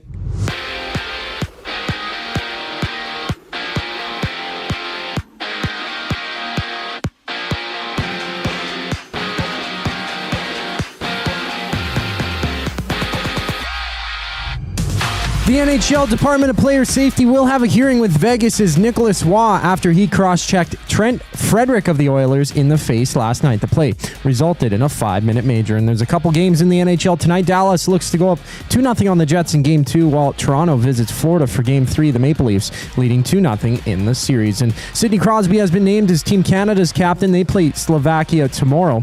Right now, overseas, 2 games are live. The United States are up 3-0 on Denmark midway through the third period. In the NFL, the Saints have signed 9th overall pick offensive tackle Kelvin Banks Jr. to a 4-year deal worth nearly $28 million. Basketball sees 2 games. Thunder and Nuggets meet in Game 3. That series is locked at 1 apiece, while the Cavs and Pacers tip off at 5:30. Indiana up 2-0 in the series. And from Seattle, the Jays and Mariners kick off a 3-game series. Kevin Gausman gets the ball for Toronto. This sports update is brought to you by the Capital Care Foundation. Financial support deeply affects residents at Capital Care, and whether it's a one-time donation or monthly contribution, every penny counts. Find out how you can donate at capitalcarefoundation.net. We go around the NHL with Michael Traikos next here on EST Afternoons. I'm Zachary Kubusch, and you're up to date. For great performances is the River Cree Resort and Casino. My mother used to let us not lock the doors. She's like, if you're locking the doors inside of the house, it means you're doing something you shouldn't be doing. Yeah, that's why we lock the doors. Host of the Bad Friends and Whiskey Ginger podcast, don't miss Andrew Santino, Freeze Peach, live at the River Cree May 22nd. Michael, what are you doing? We have locks on the outside of the house to keep criminals from coming inside. There's no criminals inside of this house. Yes, there are, Karen. Get your tickets at rivercreeresort.com. Excitement, bet on it. Keep your team jersey and rally towel close by and help bring the championship home. For all your other treasures, store them with Sentinel Storage. Store Canadian. Try 4 weeks free at sentinelstorage.ca. Proud partner of the Edmonton Oilers. Timeout, Edmonton. The new Play Alberta app has arrived, and it's here to make your gambling experiences more fun, exciting, and secure. Enjoy the convenience of hundreds of casino games, betting live on your favorite sports teams, and access to lotteries all in one place, anywhere in Alberta. Enter code YEG50 to receive a $50 free bet when you make a $5 minimum deposit. That's a $50 free bet for new and existing users using code YEG50. Remember, if you gamble, use your game sense. Hey Edmonton, ready to take advantage of lower rates and better pricing? South Fort Chevrolet in Fort Saskatchewan has you covered. From rugged trucks to sleek SUVs. And with over 40 years in business, you can trust that you're getting the best deal on your new ride. As the proud title sponsor of the Nielsen Show, EST listeners can drive a little to save a lot with South Fort Chevrolet's transparent pricing and down-to-earth sales team. Visit us today in Fort Saskatchewan or online at southfortchev.com. Strike up some fun at the Banquet Bar. Bowling, drinks, and a great time with friends where the good times roll. Whether you're here to bowl or just hang out, the Banquet Bar is your go-to spot. Get real, play hard at the Banquet.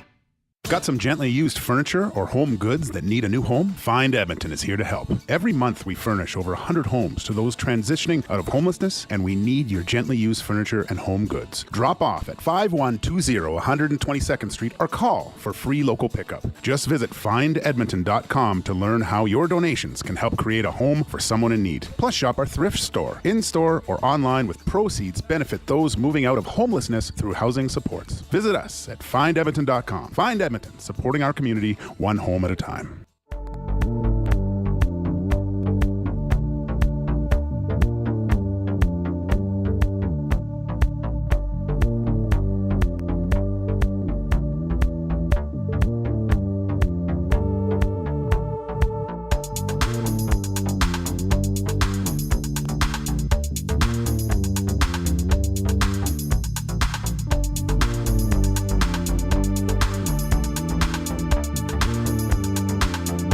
.23. Welcome back to EST Afternoons live from the William Huff Studios. We just did Inside the Numbers for Play Alberta, looking at Calvin Pickard. And man, 6-0. Don't look at the save percentage. Just look at what he's doing. He's making that next save. He's playing some good hockey for the Edmonton Oilers. An overall guy, like, he's not hard to cheer for. Like, he's such an absolute... I've never met him, but it seems like he's an absolute beauty. The players love him. And the Oilers return home with a 2-0 lead. Another team that can go up 3-0. Toronto, Florida, 5 o'clock today. Ooh, yeah. Winnipeg looks to get the split at home as they host the Dallas Stars. 7:30. We're just ahead of Michael Traikos from the hockey news here, as we'll go around the NHL playoffs, have some fun with that. Just waiting for Koob to get him on the line there, so we'll get to him here shortly. And we're ready to roll as we bring in Michael Traikos from the hockey news. Michael, thank you for taking the time to join us today. How are you? Oh, doing great, guys. Thanks for having me on. No, thank you for taking the time. I know it's a busy time around the NHL. Let's start, I guess, here in Edmonton. The Oilers get away with one last night. I think we can all agree on that, but they come home with a 2-0 lead. What are you seeing in this series, Michael? Do you think Vegas has a shot down 2-0 going on the road? I think Vegas always has a shot. This is a team that was obviously the best team in the Pacific Division, but boy, oh boy, guys, we are seeing something out of Connor McDavid and Leon Draisaitl. And, say what you want about this Edmonton Oilers team. You could say that the goaltending doesn't look like elite goaltending. Yeah. You could say the defense doesn't look like elite defense. But if you've got Connor McDavid and you got Leon Draisaitl, you are the most dangerous team in the NHL. And, as good as Vegas is and as deep as they are, and Aiden Hill just put on a clinic last night, there's only so much you can do against two of the best players in the NHL. So, looking at one of the other series, one of the Leafs now looking different. The what's coming out of the dressing room is Berube has somehow been the head shrinker to get everyone laser focused, and it looks like that on the ice. What's your take on this Leafs team, and do you think they can keep this going down to the belly of the beast in Florida? Well, I think you nailed it right on the head there, and you gave a lot of praise to Craig Berube and the kind of style of coach he is, and that Leafs team really takes on his identity, and it's something I have never seen before because you got to remember Mike Babcock coached these guys, the core four that we're talking about, in Matthews, Marner, Tavares and Nylander. He started the job, and then he passed the torch on to Sheldon Keefe. And for whatever reason, it didn't click under Babcock, didn't click under Keefe in the way that they wanted it to. They didn't get over that hump. But Craig Berube has brought in just so much maturity, a poise, a calmness. I think they respect Berube as a coach, as a former player. But more importantly, having seen what he did with St. Louis in 2019. And I covered that series. Berube has a personality and he has an effect on the players, and few coaches have that in the league. And I really think that he's been a huge impact on this Toronto Maple Leafs team. Yeah, no doubt about it. They just seem different, especially in that game 2, Michael. 100%. Yeah, when Florida ties it in the third and they just come right back and score it. What is it meant to have a guy like Chris Tanev? I'll even throw John Carlo in there, who's a deadline grab by the Leafs, which I thought was fantastic. But those two guys seem really steady. And just talk about the decor for the Maple Leafs. And is Stolarz pretty much done for this series? Is that what you're hearing? Yeah, I'm not hearing that he's done for the series, but I think we all saw what happened with the hit, and more importantly, him thrown up on the bench and then having to be, stretchered off to a hospital, in the middle of that game. So, would I be surprised if he came back? I would be surprised because, that's a nasty hit, and I hope the best for Anthony Stolarz. Obviously, you want a speedy recovery, but you also want what's best for this guy. So, the good thing for the Leafs is they also have a guy in Joseph Woll who actually played more games and, is as highly thought of as Stolarz. But, I'm trying to think what your original question was. I'm sorry. It's just on Tanev, John Carlo, and this decor that looks to be the best one Toronto's had in a couple of years here. Yeah. Sorry, guys. It's not a flashy decor. Yeah. By any stretch of the imagination. Like you've got Riley, but don't have a Norris Trophy. But the decor that makes sense. Like I think you have a ton of balance there. Like you've got a guy like Oliver Ekman-Larsson who can play that puck moving game like Riley. But then you've got Tanev, you've got Brandon Carlo. You've got some grit and sandpaper in McMahon, as well as Simon Benoit. And for those who don't know who Simon Benoit is or not familiar with this game, like this guy is just meat and potatoes. Like he chugs a gallon of milk a day, he says, and he blocks shots like Tanev. He can chip in with a goal. He can fight. He's become sort of a local hero here in Toronto. So like I said, it's a D that just makes sense. It might not be the best 6-man D in the NHL, but right now it's just it's getting the job done.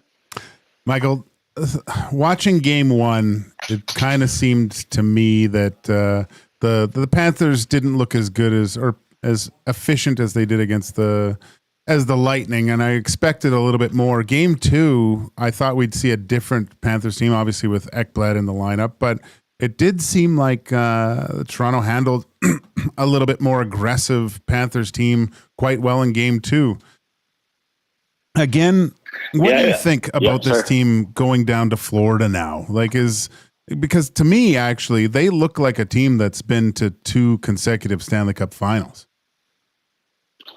No, I agree. And we had Drew Shore on our show yesterday, the big show, and he's a former guy who played, I think 100 games in the NHL, and he had played in Florida. And I said to him, is that Florida Panthers home crowd? They throw the rats and, they can't get boisterous. I'm like, is it actually like a hard place to play in? And, he said that it's a sneaky home crowd. Yeah. The one concern, I guess, is it's a good home crowd against Tampa and some other teams, but Toronto's snowbirds go to Florida, guys. So we could end up seeing, more Go Leaf Go chants than Go Panthers Go tonight. Obviously the Panthers are going to have last change. So I think that's a concern as to, what does Paul Maurice do? And, some of the talk actually in Toronto is, as deadly as Nylander and effective as he's been these playoffs, and he's on a line with John Tavares and Max Pacioretty, do maybe the Panthers decide, let's take Barkov and Reinhart, who were both 2 sulky finalists, they take them off the Matthews line and put them on Nylander's line. Like it's a pick your poison kind of offense that Toronto has right now. Michael Traikos from the Hockey News joining us here on EST Afternoons. Michael, we got to get to the officiating. We saw the embellishment call in the Game 2 of Toronto, Florida yesterday. The Oilers get an enormous break on the missed call on Victor Arvidsson. Overall, the officiating, I think, in most series can be questionable. What are you seeing from the officials in every series? Because I think every fan base can have complaints on every given night. Yeah, 100%. I think on the Arvidsson one, they blew it. I think on the Rodriguez embellished one, they blew it there. I think you can point to, like you said, every series, heck, every game, and probably find a questionable penalty or 2. But I wrote about this today, and, whether fans might believe it or not, there's actually more penalties being called in the playoffs right now than there were in the regular season. I think the number's are like something like 8 in the playoffs, and there were 6 in the regular season.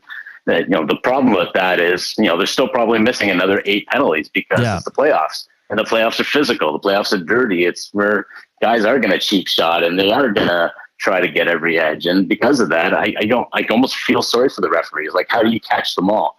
Some are going to sneak by you, and I think they're trying to do a good job. I still think refereeing in the NHL is far better than the NBA or the NFL in most sports. That being said, it's tough because every team, like you said, every team has got a reason to be kind of upset right now. And Michael, last one for you here tonight. Winnipeg looks to even up the series. I don't know if you do predictions, but this is such a tough one to call, as was, St. Louis, Winnipeg, Colorado, Dallas. But these two teams are so even. Mikko Rantanen with back-to-back hat tricks takes game 1 for the Dallas Stars. Did you see the series going 6-7? And who do you got winning this one? And do you see the Jets bouncing back tonight? I know that's a loaded question, but yeah. Okay, I do see this going the distance. Actually, 7 games. Don't ask me who's going to win because, both teams are just, this is, I thought Dallas, Colorado was good, and I thought St. Louis, Winnipeg was good, but come on, Winnipeg, Dallas has been, early on already, just a juggernaut. And, what can I say about Mikko Rantanen? Like, I don't understand how this guy is really taking his game to another level. And, he was arguably called the most underrated player in the NHL or underrated superstar. And he's not underrated anymore. No. Back-to-back hat tricks will do that to you. So, I'm just, I got my popcorn. I'm having some fun just watching the series.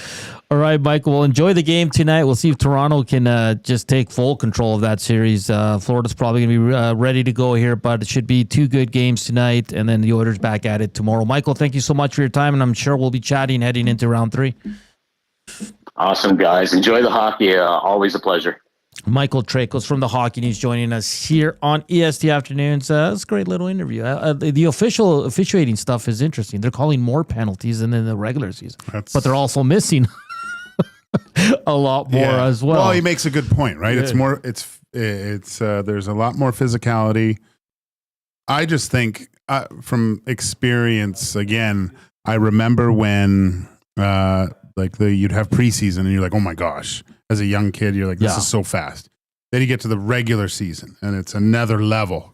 And then you get to the playoffs, where it's like it's ludicrous speed at that point. And it's so hard for the refs to keep up, I think, because every shift is going full out.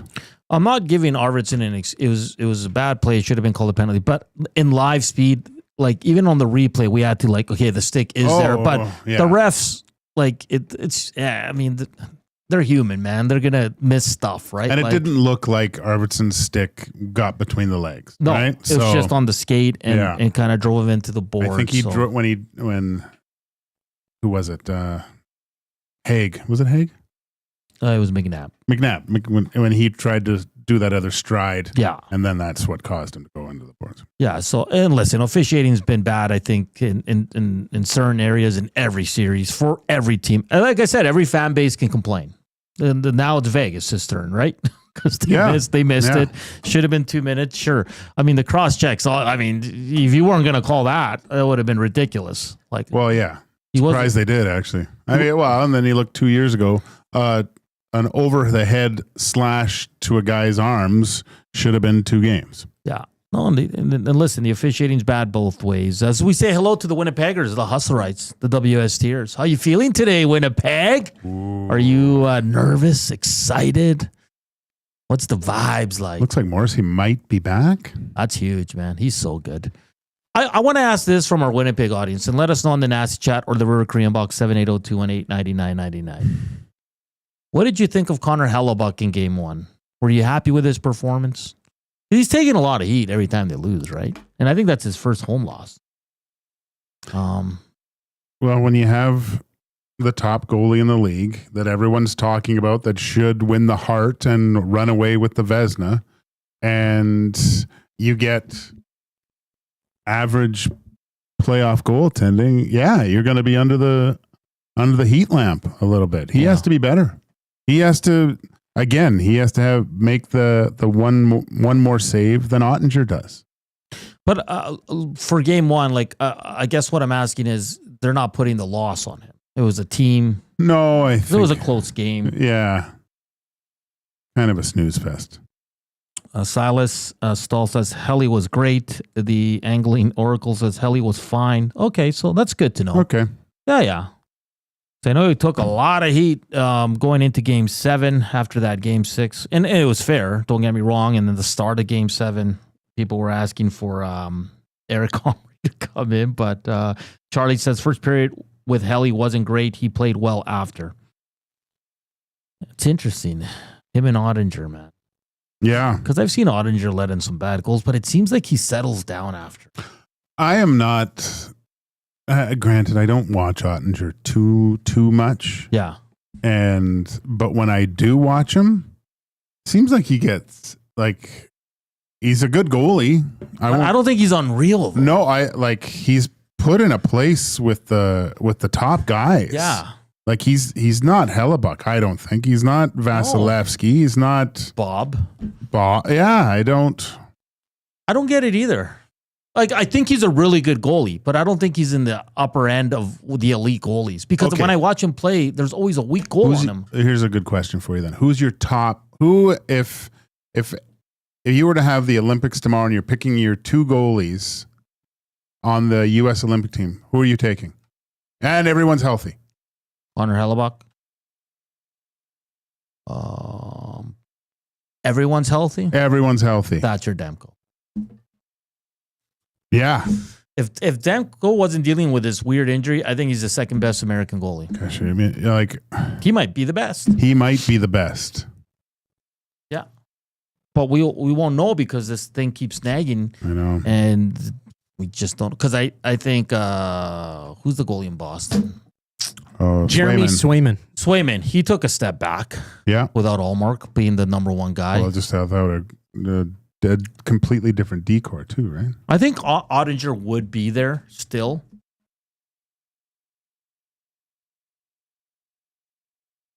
This one from Swifting. I'm a bit late to the party, but Rod did say to the ref, I was trying to get the puck. You can read his lips. I'm like, well, what are you trying to cross-check the puck? I've never seen anyone try to hit the puck like that. That's, what is he, trying to bunt it? Bunt it into the corner? Come on. No, and listen, Swifty, this is not on you. You're just, he did say that, but come on, well, if that's what he's going to say in his meeting, but it doesn't it look like Frederick's about to pop him with a cross check? Yeah, and then he retaliates. He kind of retaliates because he thinks he's going to get cross checked. It's like someone feinting a punch, and then the other guy pops him. Yeah, that's what it looks like to me. Yeah, no, there's no way. DPS can't be that dumb to buy that argument. Well. I think I'm giving them way too much Bronco credit. Nick, if Vancouver releases Demko, I would sign him to a 1-year incentive-laden contract. Well, I think a lot of people would be all over that. For sure. But I don't know. How many years does... Because they might move on from him. They might. It just at this time, they just can't do it anymore, right? Yeah. Hey, we still got to give out 2 free hours at Gimme Virtual Golf. We got to come up with some trivia during the break. You're going to have to text in 780-218-9999. That's for 2 hours at Gimme Virtual Golf. A great location, great facility. You're going to have some great fun, especially with the weather that's kind of really windy and kind of, hot, cold. So if you want to get ready for the golf season, go check out Gimme Virtual Golf. We'll have some trivia on the other side of the break. 155 thumbs up. We've done it. Let's keep pushing, though. Let's try to get close to 200 here with 20 minutes to go. Reed Wilkins, JML coming from 3 to 6 to close out the week. And we're back tomorrow for Oilers, of course, 5:30 for the pregame show with Tom Gazzola live from the Ice House. We're back after the break. Hit us up on the Nasty Chat and the River Cree inbox. Here's Koob, Sports Update.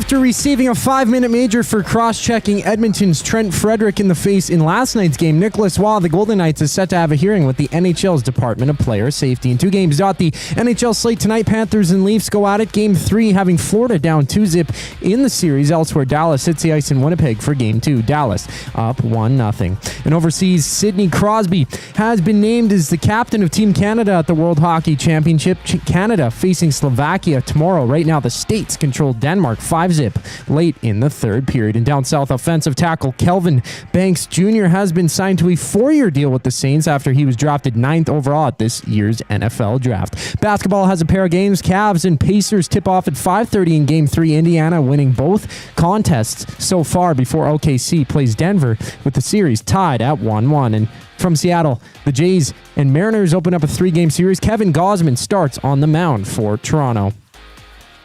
The final segment of EST Afternoons brings us back on the other side of the break. I'm Zachary Kubusch, keeping you in the loop. The Reed Wilkins Show with Jay Milne. When that team's connected, it really limits the opportunity for Bouchard to be left alone and exposed, allowing him to then express himself offensively. In some ways, Bouchard looks like a different player. And it happened last year as well. You know, he was out late in games. He's being used on the penalty kill, and we're not seeing massive mistakes, and clearly we know what he can do with the puck. The Reed Wilkins Show with Jay Milne, weekday afternoon, 3 to 6, only on Edmonton Sports Talk, your clear choice for Edmonton sports.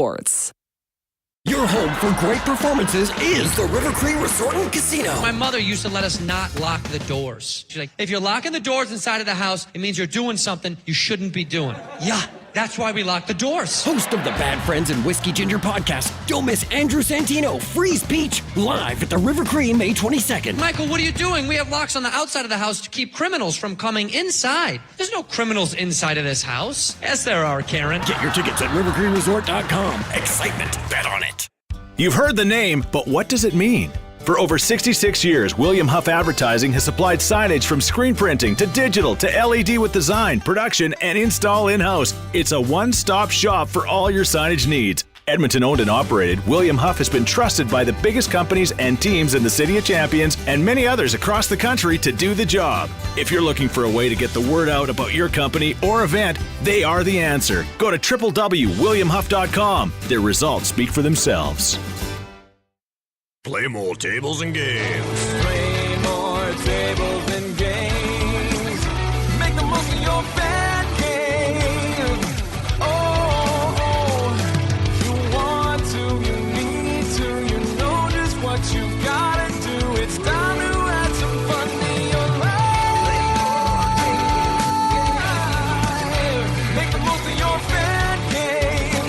Play more tables and games. PlayMoreGames.ca.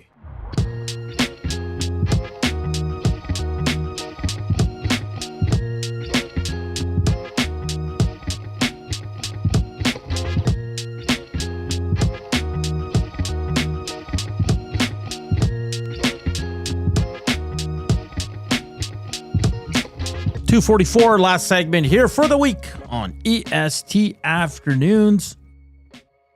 As we coast into the weekend, the Oilers are close to moving on. It's a wonderful time. No racing this week, though, Joaquin. That's all right.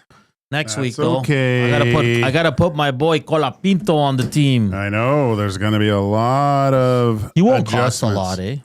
Well, I don't know. I haven't even. You want me to look real quick and see if he's even on there yet? Sure. He should be on there. Let's see. Sorry. Should be quicker at this. It's okay. In the meantime, the afternoon inbox is presented by the River Cree Resort and Casino Tap 25 restaurant. You can get a prime rib special for $18.99, available 7 days a week from 11:30 a.m. to 11 p.m. Available for dine-in and takeout. Not available on show nights. That's the River Cree Resort and the Casino. He is not there. Oh, still? So, yeah.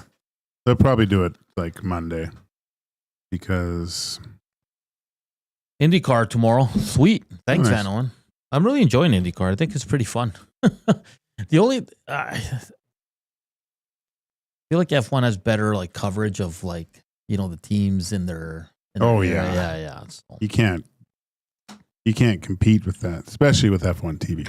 Okay, we got to give away 2 hours of free golf at Gimme Virtual Golf. Gager's got a trivia question. You got to answer it by texting it in to the River Cree box 780-218-9999. Gager, take it away.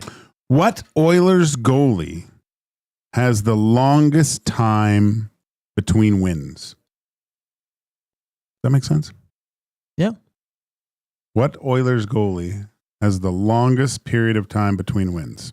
All right. Text your answer to the River Cree inbox 780-218-9999. One of you will be selected. One of you will be selected with the correct answer, of course. With the correct answer, dinner plans tonight, Joaquin? I don't think so. Oh yeah, I do. That's funny. Yeah, I think I'm going over to my in-laws. Nice. Or yeah, my brother and sister-in-law. I think. Okay. You don't know? It's a special occasion, birthday. Mother's Day. Oh, okay. Just doing it. You get your mother anything? Yeah, we're going Sunday to my sister's for a barbecue. Yeah, I just thought about something. Everyone else is playing chess, and you're going with checkers. Why is that? Because you don't have kids. Yeah. So the GF isn't a mom. You don't have to get her anything. I'll get my mom. I just don't, because mom. So I have 3 moms and direct. I got mine, got my mother-in-law, and my wife is a mother. But you only get your mom, and then your kids would get your wife. Obviously, you don't know how this thing works. It doesn't work that way. My mom's hard to shop for because she has everything. Really? Yeah. Why not just give her the love of her son? I will. That's what I tell my mom. That's what she always says. Yeah. Just love. My mom says, I don't want that. Can you get me something? Hey, on this day in 1980, the original Friday the 13th was released in theaters. Is that your favorite? No. Is that your favorite scary movie franchise of all time? Nope. No, I think original Freddy Krueger's scary. Really? Oh, yeah. You think they're better than Friday the 13th? You knew what was happening. So did you and Freddy Krueger? No, you did. You were, yeah, but I wasn't going out to the woods and sleeping in a shack. Yeah, Freddy came in your night when you went to bed. Yeah, it was pretty scary. That was scary. Any of that, that psychological thriller stuff. You know what was a really scary? The Ring. You ever watch that one? Oh, yeah. That one's Ring good. Is scary, man. Yeah. But from the 80s, there was Friday the 13th. There was Freddy Krueger. Nightmare on Elm Street. There was Halloween with Mike Myers. Would you say, well, no, because Texas Chainsaw Massacre wasn't a franchise. It didn't have. No. So of those 3, how would you rank them? Freddy first, Jason second. Oh, Mike Myers was pretty bad. I would go Freddy, Mike Myers, Jason. The Halloween music is the best. And the first one had Jamie Lee Curtis. Great scream. And they've made 10 Halloweens now. Yeah. It's getting ridiculous. It is a little ridiculous. What's the scariest movie you ever watched? They really messed with you. I'd say the first one I remember when I was young was The Exorcist. Yeah, that was pretty The original one. Yeah. That one scared the bejesus out of me. Yeah. There's one called Witchcraft. I know I've always brought this up. It's from the 80s. I don't even remember if it was good, but it was about a Ouija board. Oh, so scary. Oh, the Ouija board stuff with too. Davey. He was the spirit. I saw one with recently. I think it's on Netflix. It's like a mannequin's hand, and they touch it, and they get transported into some weird thing. Anything exorcism, like the exorcism of Emily Rose? Or you know what was good is the original Amityville Horrors. Yeah, that one's good. That's too. a true story, dude. Yeah, it is. Nuts. Yeah. You know what? The other one that scared me was those paranormal activities. Oh yeah, those creep me. This. You know what? It's a fun watch. It's not that scary, but what is it called? Predestination or something like that. It's basically these kids originally they cheated death. They were supposed to. Someone had a vision and they escape death, but death's mad at them now, and he tries to go back and get them. And he kills them in weird ways, like the water will spill on the thing, and it'll hit something else, and then they'll be electrocuted or something like that. I can't really remember like the movie that scared me the most. I'm not a big scary movie guy, to be honest with you.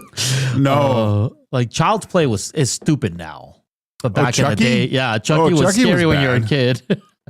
Children of the Corn, That was awful. Yeah. Poltergeist. That was scary. Yeah, it was. Yeah, man. that was really scary. You know what was a really scary movie where I had a tough time going to sleep that night was Arachnophobia.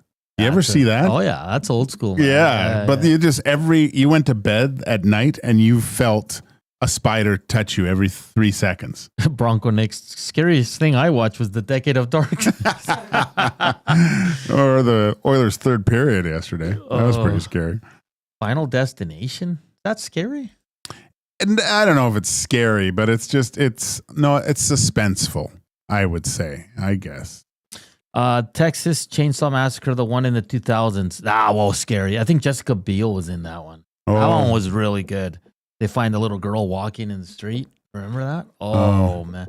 There's one where it's like a group of like, people in their 20s, and they're out in the country, and then they find like, I don't know, I can't really remember it, but they find like a home, and there's these two guys that are kind of like deformed. They're really? And they start chasing them. I can't remember what the movie's called, man. It's pretty scary though. And most of it's in the daytime. There's like the one is probably the scariest sci-fi one that I ever watched was Event Horizon. So essentially they're in the ship that can fold space, but it's opened a door to basically HE double hockey sticks, and so all this stuff's coming through, and everyone just goes nuts. It's really scary. I've never seen the Saw movies. Oh, the first Saw is fantastic. The Ring. Did we talk about Yeah, that? I just said The Ring. The Conjuring. Never watched any of those ones. Koob, do you have a scary movie that scares the bejesus out of you? Well, one time when I was camping, I watched the Blair Witch Project. Of course, they're on the camcorder, and they're out, they're out in the forest, and every single creek and crack during that night, I was like, "Who's there? What's going on?" So that was a good one. That was a good memory. That's a good Hereditary is a newer one. Oh, Well, that's with with that's a that creepy actress. The Blair Witch Project at the end when he's standing against the corner. That it was funny because when I was still in Vancouver at that point, and they had a weird marketing campaign. There were like signs on lampposts like missing people. Have you seen this person? All over. And I was like, what? And they marketed as they made a documentary. We found the tapes of their footage. And I'm like, what? Yeah. And I was completely thinking all of this was real and stuff. And it was scary. Krager says Hellraiser, Children of the Corn, Pet Cemetery. I remember Pet Cemetery. Pet Cemetery's good. Hey guys, what about The Evil Dead? Devil Rejects from Fort McGaz. I've never heard of that one. Let's see here. Hey, don't forget the trivia question, 780-218-9999. Event Horizon I saw in the theaters, and holy crap from Tyson. I had to look that one up. I've never even heard of it. There's many scary movies, but I'm not a big scary movie guy. No. Too old now for that crap. Part of me would like to go to a theater and watch it. Like you have to be a certain type of person to go to the theater to watch a scary movie. But I think everyone around you, it just adds to it. Oh, yeah. Maybe we should go. Everybody jumping, screaming. Yeah. That's awesome. That is awesome. Well, it was a fun show. We do have some correct answers to the trivia for Gimme Virtual Golf, 2 free hours. I will be texting one of you, and one of you will be going. All right. Barry the Cheater, Candyman. That was good. That was good. As a kid, yeah. It's not as scary. Yeah, though. I don't That's the find it thing, that right? scary. Like The Shining, The Thing. The Thing. Thing was good. Yeah, from Kurt the Russell? 80s. Oh, that's such that a was good a good one. I thought Signs kind of creeped me out too. Remember with Mel Gibson with the alien? That was a great one. Oh, some M. Night Shyamalan ones were good. When he's looking out the window and he puts the just imagining what he's looking at is the best part of that movie. Okay, we got to get out here. Reed Wilkins, Jay Milne coming up. They have a loaded show. They'll take you right up until 6. Reminder, tomorrow, 5:30 for the GCL Diesel Oil Stream pregame show. Tom Gazzola live from Ice House. It's been a fun one. Game 3 tomorrow. And for everybody asking, remember we said La Bamba after the first win and La Bamba when the series is won, right? You're singing. Yeah, I think that's what you said. Yeah. Let's just go back and retrace those words. And I think that's what we said. So we will chat with you. Well, I'll chat with you tomorrow. The rest of us will be back on Monday. Enjoy your weekend. Enjoy Game 3. Be good out there. Enjoy the weekend. Ciao.